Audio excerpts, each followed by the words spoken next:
From Ben Perry to AJ Johnson, there's a lot of stuff to talk about on today's episode of the show. Let's get right on into it. You are Locked On Louisville, your daily podcast on the Louisville Cardinals.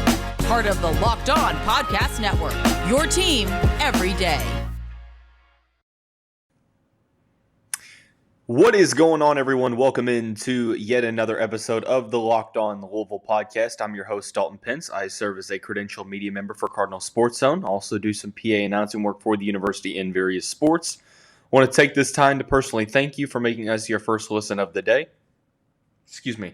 And just a reminder, the Locked On Louisville podcast is free on all streaming services 5 days a week, your team every day. A little bit of football talk, a little bit of basketball talk on today's episode of the show. We will discuss beginning with the list that came out just a couple days ago of the redshirt-freshman to watch in 2022, according to 24/7 Sports' Chris Hummer. Ben Perry made that list, so we will discuss what we could see from him in his redshirt-freshman campaign. We will then talk about four-star 2023 combo guard AJ Johnson, scheduling all 5 of his official visits. The Cardinals were lucky enough to get a visit. And then in the final segment, we will identify and discuss which true freshman will make the biggest impact for the Louisville Cardinals on the offensive side of the ball. So we'll start out with the list that came out just a couple days ago, called College Football's Redshirt Freshmen Who Demand Your Attention in 2022. This piece was written by Chris Hummer, I believe he's a national recruiting analyst for 24/7 Sports. A handful of redshirt freshmen were identified, like Quinn Ewers at Texas, trying to find some more players. Drake May at North Carolina. There's a handful of offensive linemen. Ben Perry made the list, however. This is what Hummer had to say about Perry in his excerpt. Benjamin Perry came to Louisville as a 6'2", 170-pound safety. The former 4-star recruit is now a 6'2", 212-pound linebacker. Perry has put on a lot of weight since arriving on campus, and he projects to start for the Cardinals at their guard linebacker spot. Perry has the skill set to play that role, which is a hybrid safety position. If Perry can play ably in the box against the run, he has the coverage ability to be an immediate difference maker for a Louisville defense that finished 88th nationally last year in yards allowed per play. Chris Hummer's his analysis kind of fits alongside my takeaways of how Ben Perry was always going to be used in this defense, and that was kind of in a role that utilizes his versatility. Last year, I think he only had 4 tackles, and people might look at this and think, well, he didn't really get a lot of time last season. Well, look who he was playing behind. CJ Avery was a player that played a significant amount of snaps. I believe he was the team's leading tackler. That was at the linebacker position. Then at the safeties, we're talking about Kendrick Duncan Jr., Quinterio Cole, who both of those guys have played a lot of snaps in collegiate football. So a lot of it's just mainly about the opportunity. Well, this year, Ben Perry is listed as the starter in the first unofficial Louisville depth chart, the initial depth chart that released earlier back at the end of July. But this makes a lot of sense here because I think that Ben Perry is a player that is flying a little bit under the radar when you talk about the Louisville Cardinals defense, and maybe rightfully so, because you look at the guys on the defense, you're obviously going to talk about Yasir Abdullah, who is one of the best pass rushers in the conference. Monty Montgomery, who is back fully healthy from his season-ending injury last year in the 3rd game of the season. Kitrell Clark is back, the lockdown cornerback, one of the best in the conference. You have the playmakers on the defensive ends, talking about Yaya Diaby and Ashton Gelati. And then you insert one of the best interior defensive linemen in college football in Jermaine Lole. And there's a lot of promise for this defense. But Louisville fans, let me tell you, it is not okay to overlook Ben Perry for this season. You are going to hear his name a lot, along with Marvin Dallas. Marvin Dallas, I believe, is listed as the second string, or maybe it's a situation where they're both listed as first string guys. So I think both of them are going to see a significant amount of time. But this kind of backs up my theory or my initial theory when Ben Perry committed to Louisville, that Brian Brown and company were going to use him in a way that they utilized Isaiah Simmons, or not the way they utilized Isaiah Simmons, but the way Clemson utilized Isaiah Simmons. Maybe a safety in terms of his coverage abilities, but with his ability to pursue the football and go sideline to sideline is very, very valuable as a linebacker. So versatility was the name of the game for Brian Brown coming in as the defense coordinator at Louisville. He mentioned it early on. If he said it one time, he said it 50 times. Versatility was a term that he continually brought to the forefront in talking about how he wanted to coach his defensive backs. He wanted them to have the versatility. Now, a lot of that is, being able to play at cornerback and at safety, or maybe multiple positions as a cornerback, or, in this case, a safety that, transforms his body to help him play as a linebacker. And Chris Hummer says it perfectly. His coverage abilities are there. It's all a matter of, can he kind of fit into that role as a linebacker and be very, very solid in the running game. And that's where, I'm kind of looking at it from the sense of, man, there is a lot of potential here. And I want to go back and read this excerpt from his scouting report from I think it was from Alan True, a national recruiting analyst at 24/7 Sports. He said this back in March of 2020, compared him to Sean Davis of the Pittsburgh Steelers, a Power 5 starter. His excerpt says, long defender who looks like a prototype on the hoof, covers a lot of ground with his stride, physical in run support, and also excellent on blitzes, showed good anticipation and ball skills both on film and in 7-on-7, does not have verified speed times but has good play speed, big frame, may cause him to move closer to the line of scrimmage in college if he keeps growing, must continue to polish man-to-man skills to broaden versatility, can be a rover or a true safety at the next level. A lot of that will depend on growth, but combination of size and skill set is that of a Power 5 starter. It is worth noting that Ben Perry has completely transformed his body. Hummer said it. He came in at 170 pounds. He's now 212. That's just another testament to how the strength and conditioning program has been operating at the University of Louisville. Ben Souders and company have really been instrumental in getting these guys ready to play their positions and just trying to transform them in the weight room. Perry came in as a top 400 prospect, ranked 366th in the class of 2021, the 27th ranked safety and the 7th best prospect in the state of Illinois. Has good size. It was always a question of whether or not the staff saw him as a safety or in that hybrid linebacker role. Shout out to any of the viewers named Brad. Hey, Brad. But yeah, it all just kind of depended on what they envisioned for him. It looks like they had the idea of, allowing him to utilize his versatility to the maximum. And obviously that comes with transforming his body a little bit, which he's done that. He's playing at 212. He probably could add maybe just a little bit more. But if he shows that he can play with this weight gain, man, it could be scary for the Louisville defense this season because he's got that tenacity. And if you go back and you watch his high school film, he's got the pursuit. He can go sideline to sideline. He does a great job of recognizing plays and recognizing coverages and the thing of that nature. And I think that Chris Hummer's article does a great job of kind of recalibrating the minds of Louisville fans into remembering how good of a prospect that Ben Perry was coming out of high school. And that's not to say that every four-star prospect is going to be a success, right? We've seen plenty of them here just at the University of Louisville who just don't necessarily pan out. But he's been a guy that's kind of been lost in the sauce. Your diehard fan will talk about Ben Perry, but kind of the common fan, the casual fan, maybe not necessarily talking enough about Ben Perry. And I like that this article from Chris Hummer basically comes out and says it from a neutral standpoint that he thinks that Perry is going to be a player that steps out. And for the Louisville defense, that's huge because replacing CJ Avery is easier said than done. We're talking about a guy who was very, very solid in the rushing category last year, a Louisville defense that had some issues on the back end of the defense. But hey, in terms of the rushing defense, there were a lot of times where they bottled up some of the best running backs in the conference. I mean, we're talking about, Sean Tucker, Mateo Durant from Syracuse and Duke, respectively. I mean, they did a good job with Jerrion Ely against Mississippi early on.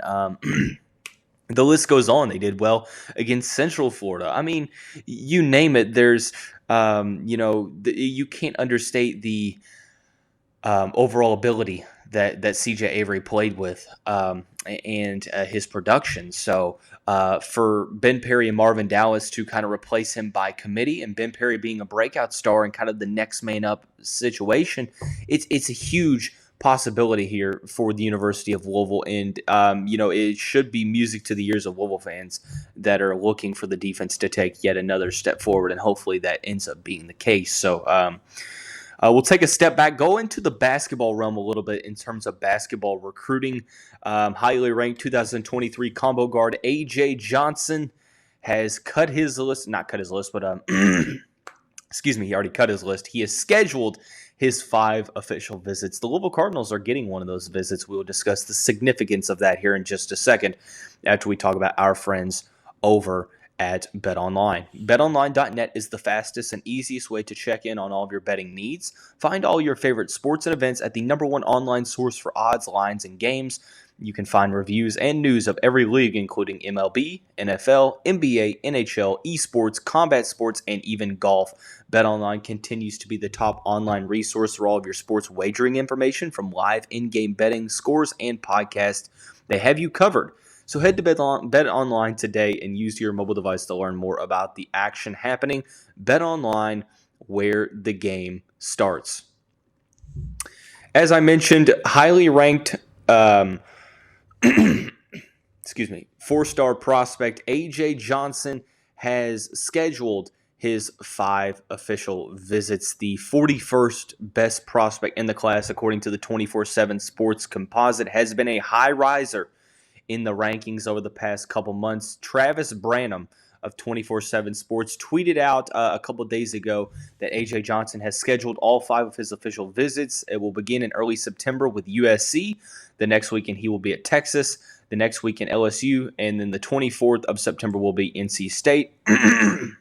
The Louisville official visit is it's interesting because it is slated for Louisville Live, which is the date is still to be determined, but obviously a big significance here, the fact that Louisville's not only getting an official visit from A.J. Johnson, they're getting it on Louisville Live, their premier Midnight Madness edition preseason hype event that has been very, very successful for recruiting throughout the Chris Mack era when it was adopted, and now leading into the Kenny Payne era, both for football and basketball, both men and women's basketball recruiting.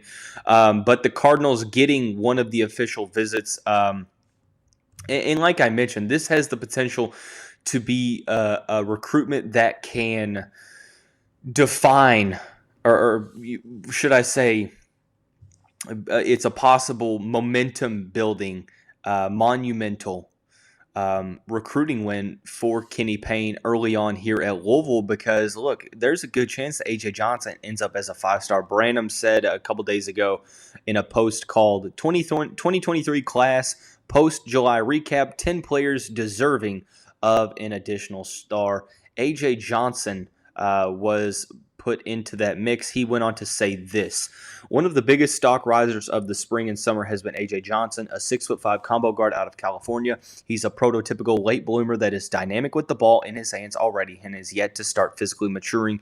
He's rail thin, but is an electric athlete with instincts who scores from all 3 levels with the ability to create his own shot and has high upside as a playmaker for his teammates.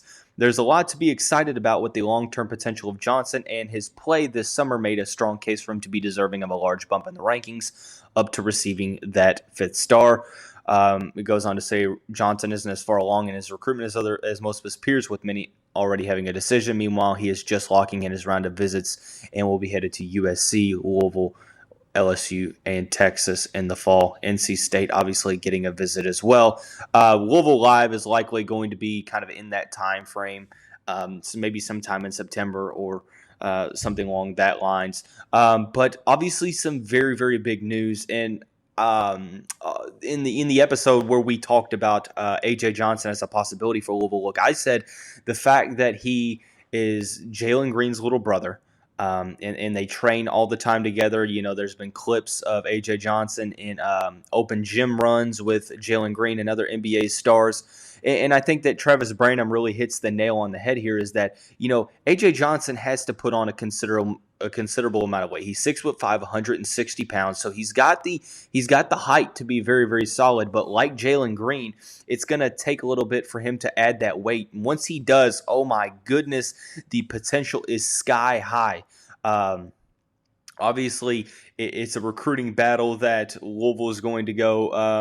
Had to go head to head with teams like Texas, who they've lost some prospects to, or I should say transfers to in the past couple seasons, or battles for transfers, not transfers directly. USC is right there. NC State, LSU. You have to be excited if you're a Louisville fan. The fact that Kentucky isn't in that mix. I will say that I would assume that the G League is still on the table for Johnson, especially since his older brother Jalen Green went through the G League and was the number 2 pick in the NBA draft. So you see that the successes there. He's got firsthand information of how that process went, and obviously it went pretty successful. And Green did a good job for his stock in the G League. So you would have to assume that A.J. Johnson it could be a legitimate threat to go to the G League, and that could be one of the biggest competitors for the Cardinals in this recruitment. But when you look at the team names, there's no blue bloods in there outside of Louisville. There's no Duke, no North Carolina, no Kansas, no Kentucky. So you have to assume that Louisville's going to be right there. They have a prime opportunity to come out and really impress A.J. Johnson. At Louisville Live, it's an event that has been very popular, in the community. You get more of a look into the culture of this city, and as it pertains to basketball and how important basketball is in this city. It's still to be determined on the date, and I think it's still to be determined on the location as well. I know last year it was at Churchill Downs. So very interesting to see what the university has in mind for this event, because obviously it's one that's been at 4th Street, it's been at Churchill Downs, so it would have to be somewhere pretty iconic, I would say. But ultimately, this is huge for the University of Louisville to get an official visit from Johnson, because, like I said, I think he's going to end up a 5-star prospect. He's a guy that is going to be a microwave scorer at the college level, a possible number 1 scoring option, possible one and done. His best days of basketball are in front of him, probably years in the future. With his scoring ability, really, really reminds me of Jalen Green, and the Rockets fan in me is 100% ecstatic with that. So obviously some big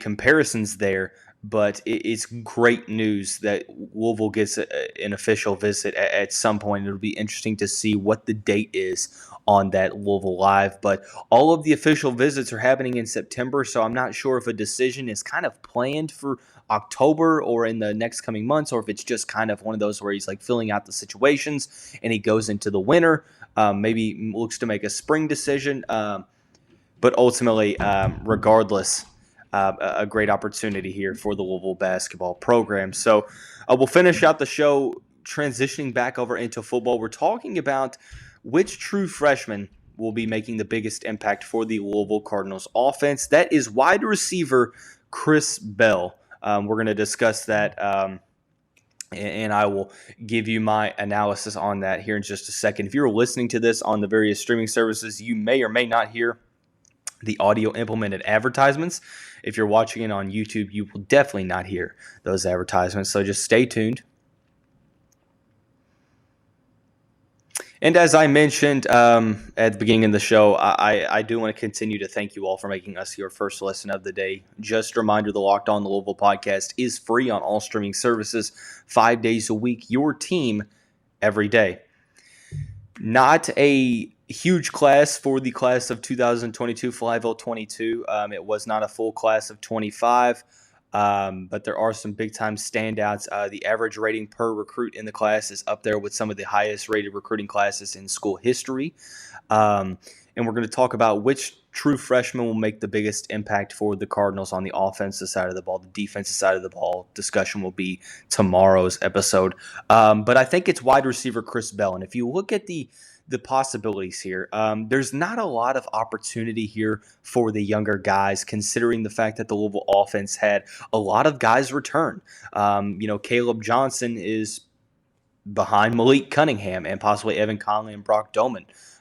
There's various offensive line recruits who, guys like Max Cabana have been receiving some very, very high praise for his, for his work from his peers and from Nick Cardwell, the offensive line coach. But, Cardwell said in his press availability on Tuesday that he's got about 7 to 8 guys that he's comfortable playing high-level football with.